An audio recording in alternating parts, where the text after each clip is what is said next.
I never thought I would be the guy writing one of these. You read them, you shake your head, you think, man, that guy missed all the red flags. You think you're smarter than the victims. You think your life is different because your foundation is solid. I thought my foundation was bedrock. It turned out to be sand, and the tide was coming in. My name is Mark. Up until 6 months ago, I had what I considered a dream life. I built a custom fabrication business from the ground up. It was grueling work, 16-hour days, missed holidays, bleeding knuckles, but it paid off. I was finally at a place where I could step back and enjoy the fruits of my labor. I was married to Elena for 5 years, together for 8. She was stunning, the kind of woman who stops conversation when she walks into a room. She was an interior designer, and we fit together perfectly. She softened my rough edges, I gave her the stability she never had growing up. Then there was my brother, Caleb. Caleb was my best friend. We survived a rough childhood with an alcoholic father and an absent mother.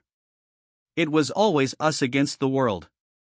When I started my business, Caleb was the first person I hired. I made him my operations manager. I paid him 30% above market rate. I bought him a truck. When he got into gambling debt 3 years ago, I quietly paid off $45,000 so his wife, Sarah, wouldn't find out. I carried him.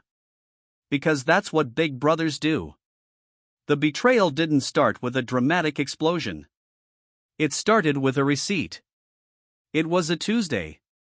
I had come home early because a client meeting had been cancelled. Elena wasn't home, she was supposedly at a yoga retreat for the weekend. I went into my home office to file some tax documents.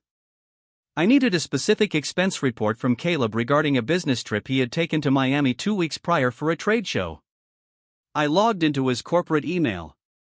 As the owner of the company, I had admin access, though I rarely used it because I trusted him. I was looking for a hotel invoice. I found the invoice. But it wasn't for a single room. It was for the honeymoon suite at a resort in Key Largo. The dates matched the trade show perfectly. I felt a weird prickle on the back of my neck. I told myself, okay, maybe he took Sarah and didn't tell me. Whatever, I'll deduct it from his bonus. I clicked on the airline confirmation in the same thread. 2 tickets. One for Caleb. And one for a passenger named E. Vance. Elena's maiden name is Vance. She never legally changed it on her passport because she hated the paperwork. The world stopped spinning. The silence in the house became deafening. I sat in my ergonomic chair, staring at the glowing screen, waiting for the punchline. Waiting for the explanation that made this make sense. Maybe Elena went to help him set up the booth? But why wouldn't she tell me? Why lie and say she was visiting her mom that weekend? I started digging. And once I pulled that loose thread, the entire tapestry of my life unraveled. I went through the archived emails. Then the deleted items. Then I pulled the company phone records. There were hundreds of texts. Not thousands, because they were smart enough to use encrypted apps for the juicy stuff, but enough slipped through the cracks. I found a text from Caleb that read, "He's clueless. He just approved the budget for the marketing trip. We're good for Vegas next month." Elena had replied to his work number, "I can't wait. Being in this house with him is suffocating. He's so heavy. You make me feel light." I read that line over and over. He's so heavy. I was heavy because I was carrying both of them. I was the Atlas holding up their sky, and they were mocking me for the weight on my shoulders.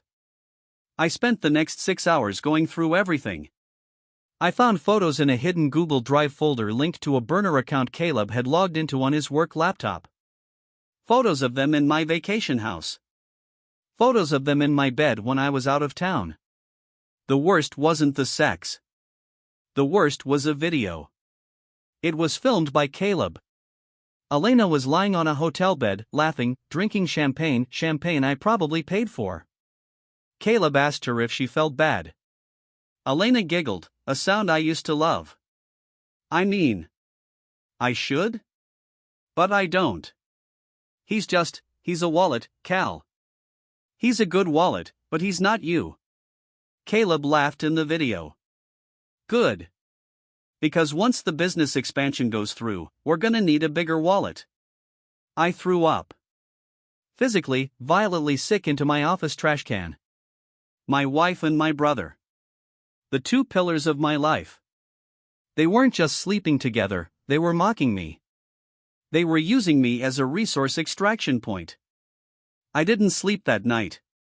I sat in the dark, listening to the hum of the refrigerator, feeling a cold rage harden in my chest. It wasn't the hot, fiery anger of a lover's quarrel. It was the cold, calculated resolve of a man who builds things for a living. I knew how to build. And I knew exactly how to demolish. The next morning, I didn't confront them. Elena came home from her yoga retreat glowing. She kissed me on the cheek. I smelled Caleb's cologne on her jacket, a cologne I had bought him for Christmas. How was it? I asked, keeping my voice steady. Amazing, she said. So centering. I feel like a new person. Good, I said. I'm glad. I went to work. I walked past Caleb's office. He high-fived me. Boss man. How's it hanging?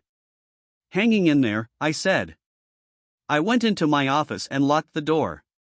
I called my lawyer, a man named Mr. Sterling. He was expensive, aggressive, and had no soul. Exactly what I needed. I want a divorce, I told him. And I want to dissolve my brother's employment. But not yet. I want to nuke them from orbit. Sterling listened to the details. Okay, Mark. If we do this, we have to be precise. If they are planning on taking half your assets, we need to prove infidelity to trigger the clause in the prenup. Do you have a prenup? Ironclad, I said. Infidelity clause included. No alimony if she cheats. Good. But for your brother, that's tricky. He's an employee. Wrongful termination suits are a headache. He's stealing company funds, I said. The trips. The hotels. He's expensing his affair with my wife to my company. Sterling let out a low whistle. That's embezzlement, Mark. That's criminal. We can work with that. For the next 3 weeks, I played the role of the loving husband and the supportive brother. It was the hardest acting performance of my life. Every time Elena touched me, my skin crawled. Every time Caleb joked with me, I imagined wrapping a crowbar around his teeth. I hired a private investigator to get 4K clarity on their meetups. I needed indisputable proof that would hold up in court. The PI, a guy named Roach, was incredible. He got footage of them at restaurants, kissing in Caleb's car, and entering hotels. But the jackpot came when Caleb got sloppy. Caleb was careless with the company credit card. I did a forensic audit of the last 3 years. It wasn't just the affair. Caleb had been skimming off the top of supply orders. He was creating fake invoices from shell vendors, approving them himself, and funneling the money into a crypto account. He had stolen roughly $180,000 over 3 years. Once I had the evidence, I began moving liquid assets. I legally transferred ownership of certain non-marital assets into trusts that Elena couldn't touch. I secured my intellectual property. I changed the locks on the warehouse digitally so Caleb's keycard would stop working at a specific moment. I also reached out to Sarah, Caleb's wife. This was the hardest part. Sarah was sweet. She was a stay-at-home mom to their 2 kids, my niece and nephew. She didn't deserve this. I invited Sarah to lunch. I told her it was about a surprise party for Caleb. When we sat down, I didn't waste time. I slid a manila envelope across the table. "Don't open this here," I said. "But your husband is having an affair." She went pale. "What? Mark, no. Caleb loves me. He's having an affair with Elena, I said softly. The sound she made haunts me. It was a gasp that sucked all the air out of the room. No, she whispered, not family. He wouldn't. Open the envelope when you're safe, I said. It has proof. It also has the contact info for my lawyer. He will represent you pro bono if you want to divorce him. I will pay for everything. I will make sure you and the kids are taken care of. But Caleb is going down. She looked at me, tears streaming down her face. Why are you doing this? Because they broke the rules, I said. And now I'm going to break them. I chose the date for the reveal carefully. My parents' 40th anniversary party. It was a massive backyard barbecue at my parents' place. Everyone was there. My aunts, uncles, cousins, family friends. Caleb was there, playing the golden boy, grilling burgers. Elena was there, wearing a sundress, charming my mother. They looked so happy, so secure. I tapped my glass with a fork. Everyone, gather round. I have a speech. Caleb grinned, holding up a beer. Speech, speech. I stood on the deck, looking down at the crowd. I looked at my parents, who looked so proud. I felt a pang of guilt for ruining their day, but I knew they needed to know the truth before the legal storm hit. Mom, Dad, I started. 40 years. That's incredible. It takes loyalty to make it that long. It takes trust. I paused. The yard was silent. I wanted to give you a gift that represents the truth of our family, I said. But sometimes the truth is ugly. I pulled a remote out of my pocket. I had set up a large projector screen for a photo montage of my parents' lives. I've been doing some reflecting lately on what makes a marriage work, I said, my voice hardening. And I realized that my marriage and Caleb's marriage are built on lies. Elena's smile faltered. Caleb lowered his beer. Mark, what are you doing? Caleb asked, a nervous chuckle in his voice. Showing everyone the family vacation photos, I said. I clicked the button. The screen didn't show my parents. It showed a screenshot of a text conversation.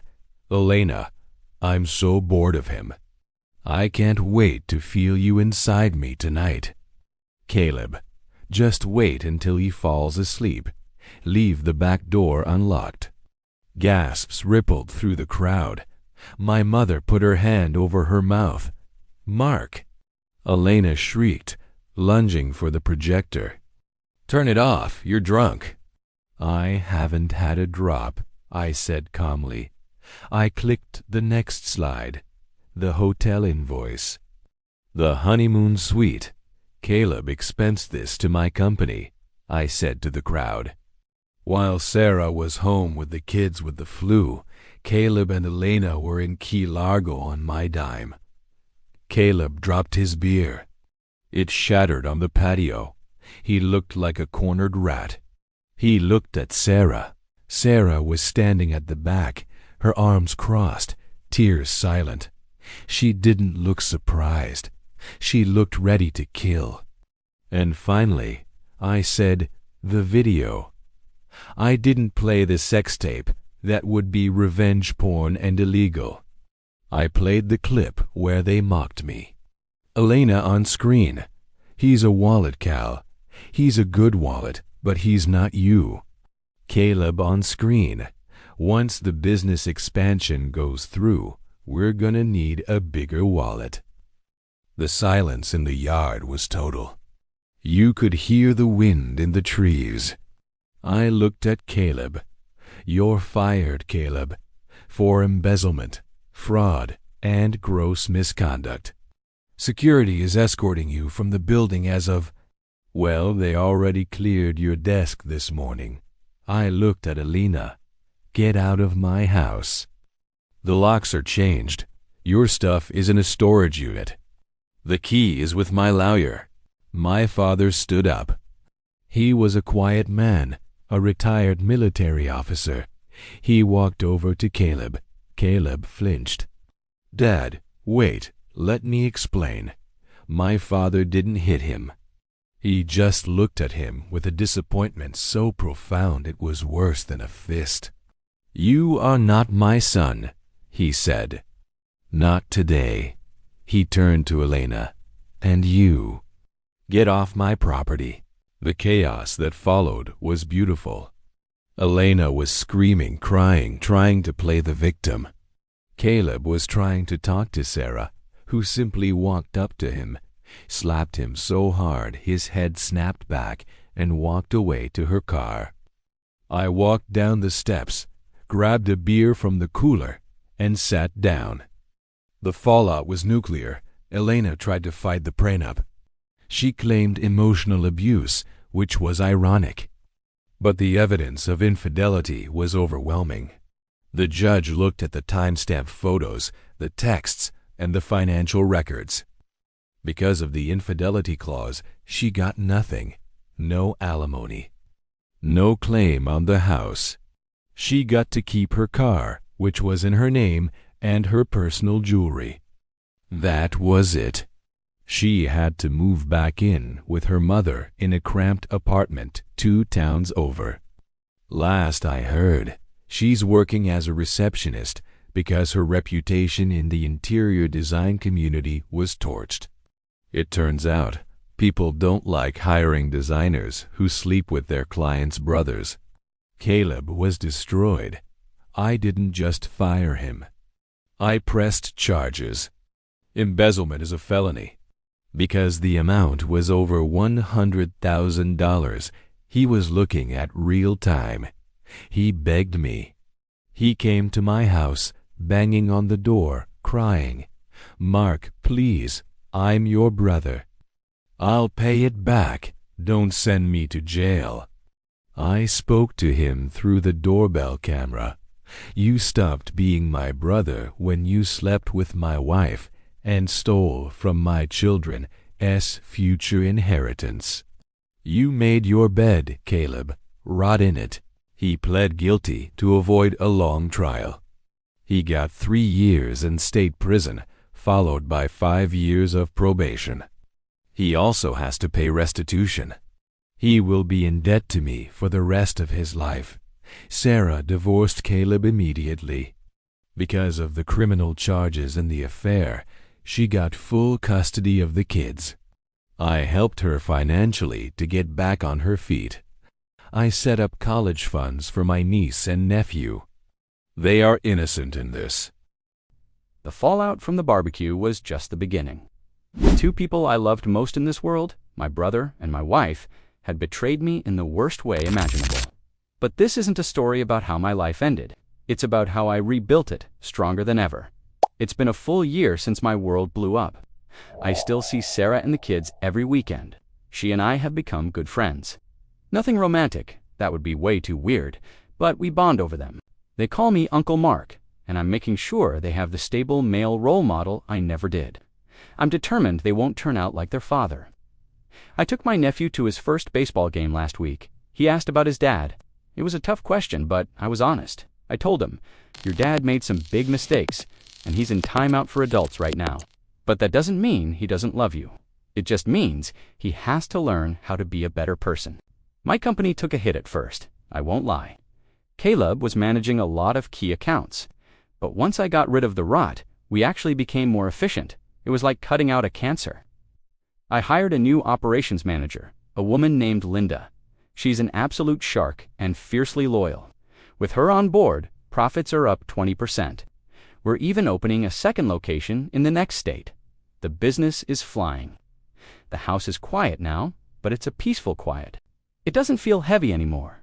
It doesn't feel like I'm walking on eggshells. I started going to therapy, a lot of it. I had to unpack the fact that the 2 people I loved most in the world were capable of such staggering cruelty.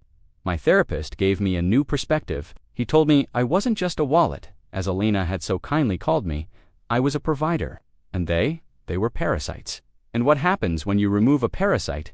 The host gets healthier, and I am healthier. I'm back in the gym, feeling better than I have in years. I'm traveling again, alone for now, and absolutely loving the freedom. It's funny, I saw Alina once at the grocery store. The irony was almost cinematic. She looked tired. She'd gained weight. Her hair was a mess. She was holding a basket of cheap frozen dinners. And there I was, in the produce aisle, wearing a tailored suit on my way home from a meeting. She saw me, and she just stopped. She looked like she wanted to say something. Maybe an apology, maybe a plea for money. I didn't give her the chance. I looked right through her, like she was a complete stranger, grabbed a bag of organic apples, and walked right past her without breaking stride. I didn't think I'd come back to update this story, but a few months after it all happened, Caleb's sentencing hearing was scheduled. I had to go. I needed to see it finished. Sarah was there, sitting on the opposite side of the courtroom. She looked strong. She gave me a small, firm nod when I walked in. Caleb, on the other hand, looked awful. He'd lost at least 30 pounds. His golden boy shine was completely gone. He just looked gray and small, swimming in a suit that was now way too big for him. When the judge asked if he had anything to say, Caleb turned and looked directly at me. He was crying, full-on sobbing. "I'm sorry, Mark," he choked out. I was jealous. You always had everything. You always won. I just wanted to win one time. And that's when it hit me. It was never about love. He didn't sleep with Elena because he had urgent, dying, deep connection with her.